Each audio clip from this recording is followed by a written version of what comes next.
There just always is this vibe on the internet and YouTube and online that, people sell their house and they move into a rig and it's just easy transition, just so check the box, life is awesome. And that was not our situation. So, gosh, we had to go back into the city. We had to live in the city in the RV, which is not fun.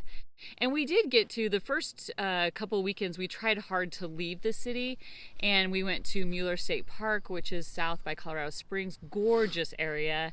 And then we went to Rampart Range Road, again by Colorado Springs. It was just magical. It really was magical. Dresden, on one of our service projects, found a tire, and he starts dragging the tire up, and I'm like, son, that's too big, And he was like, well, can we make a tire swing? I was like, yeah, sure, that's a good idea. So we had a tire swing out at our back patio there for a while. Those 2 weekends really helped us to keep the magic alive of living in a home that could travel. Again, right? Like all of these experiences that we've had and we continue to have just reminds us that life never goes planned. Life never goes that perfect way. You know it's going to look like this, so you start out on the trail and it's just perfect. It doesn't. It's like the arrow. People think, they look at successful people and they just think, oh, they started on A and they just went straight to B.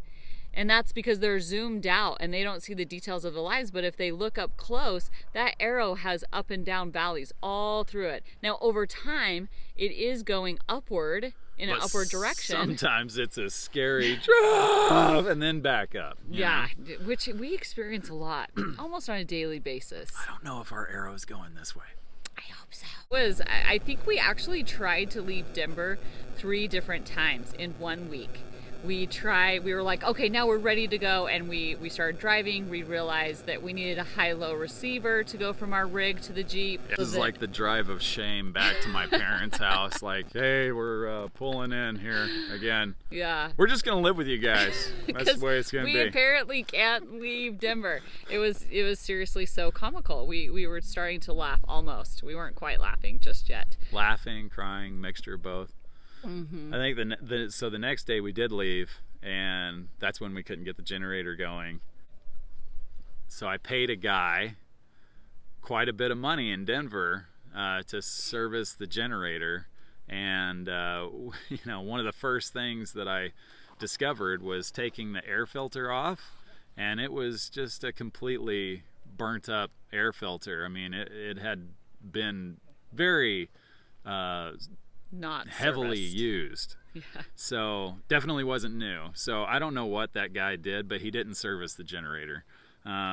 So that's when I also decided, you know what, I'm just going to do all things myself. It's going to take longer, it's going to be harder, but then I'm going to understand it fully and be able to do it all myself, which has caused some heartache and issues. But every time you fail at something and you keep going, you learn more about it. You have to get to that mental point. We're on BLM land in Valley of Fire to St. George to get transmission fluid because our transmission wasn't working correctly. Well, and there's nothing wrong with the transmission. Somebody maybe dumped the transmission fluid instead of the oil. It had a plug, okay? It's not normal for a transmission pan to have a plug. These are all good mistakes in life, again, which are not posted on the internet. So that was me driving back and forth. We were staying an hour and a half from the nearest town, and I had to go get it. And then on Christmas Day, we were super excited to leave and Valley of Fire and go visit with family on Christmas Day, right? And spent 5 hours on the side of the freeway while this guy up underneath the rig draining the transmission fluid he had poured in. Yeah, Carrie asked me, like, how much did you drain? That's not an exact science. It was like about 5 seconds worth. We're gonna see how that is. I think I probably have another excess of about 5 or 6 seconds that I still need to drain, but It was fun. So we dealt with that on Christmas Day, and we didn't even know it was Christmas Day because of all that fun. And then the very next day, the radiator cracked in our Jeep. And so we started having leakage of that under the Jeep. Thankfully, before I got on the freeway to drive our daughter back to Idaho. So You ever feel like quitting? That was the day I felt like quitting. Carrie calls me and she's like, the radiator's leaking and there's, fluid everywhere. And I was like, that can't be right. It's got to be that there's just transmission fluid on it, because I was spraying transmission fluid everywhere. I mean, this many things can't go wrong, is what he was thinking. It just can't happen.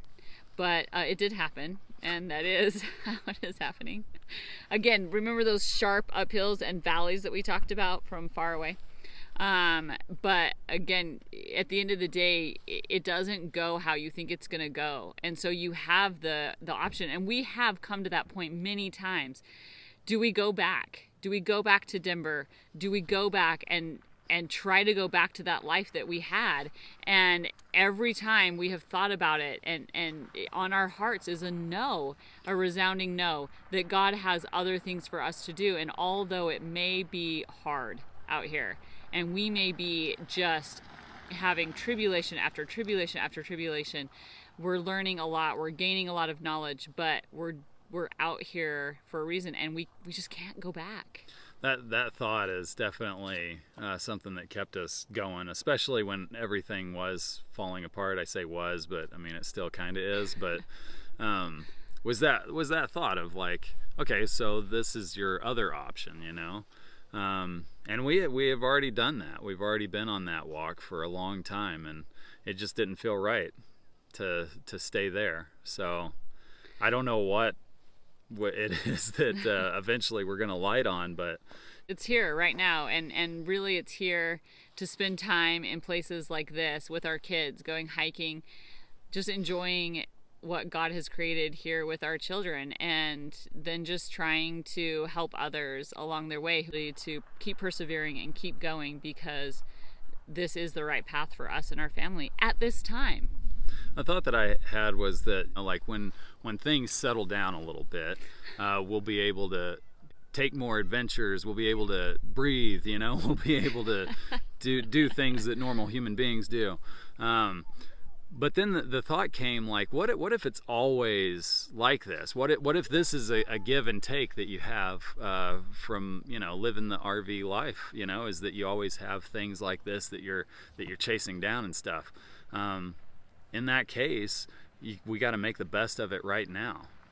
So that kind of shifted my mindset a little bit to where it was like, let's absolutely make the best of it right now. We, despite all of these fun adventures that we are having amidst the real fun, we choose, it's a choice again, to choose to have joy in the journey. We hope you guys do too.